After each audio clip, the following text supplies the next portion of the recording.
अगर आप भी चाहते हैं बिट्टू मलंगिया इंटरटेनमेंट का ऑडियो वीडियो सबसे पहले आप तक पहुंचे, तो लाल बटन को दबाकर चैनल को सब्सक्राइब करें और बेल आइकन दबाना ना भूलें।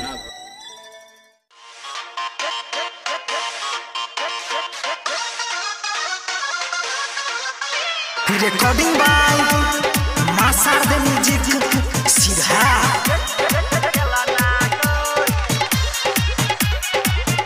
अखन अपने सब सुन रहल छी बिट्टू मलंगिया एंटरटेनमेंट के।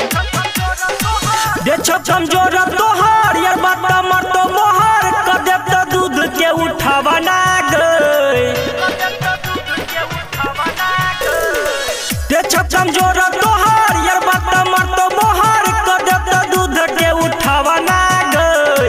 यार बाके छोरा छोरी ससुरा जे वही त भतारा थमा दे तो बेला ना गई। यार बाके छोरा छोरी ससुरा जे वही त भतारा थमा दे तो बेला ना गई। अखन अहाँ सब सुन रहल छी मलंगिया रिकॉर्डिंग स्टूडियो के शानदार प्रस्तुति।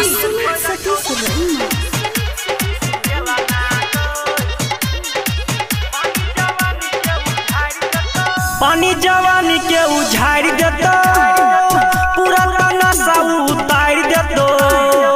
भुइया सुता हको ऊपर उठा हको, नीचा तू ऊपर तोरा चढ़ जेतो।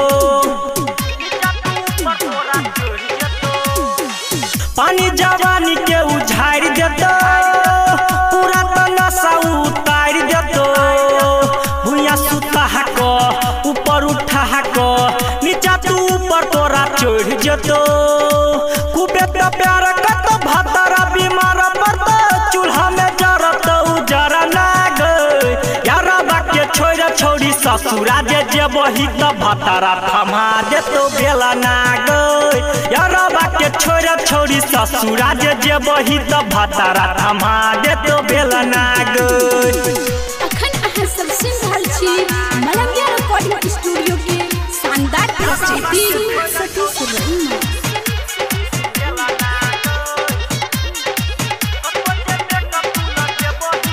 कतो जे में कतू लगे बही गए, तो दोसरे पमर भी गए। सैया ने पूछतो कुछो ने कहतो, चले तू कुछो ने बते बही गए। कतो जे में कतू लगे बही गए, तो दोसरे पमर भी गए। सैया ने पूछतो कुछो ने कहतो, चले तू कुछो ने बते बही गए। पार्टी सरोज सतवान कह तोरे छोरी खरा नहीं है तो त ठेला से। यार बाके छोरा छोरी ससुरा जे वही त भतारा थमा दे तो बेला ना गई। यार बाके छोरा छोरी ससुरा जे वही त भतारा थमा दे तो बेला ना गई। Presented by Bittu Malangiya Entertainment।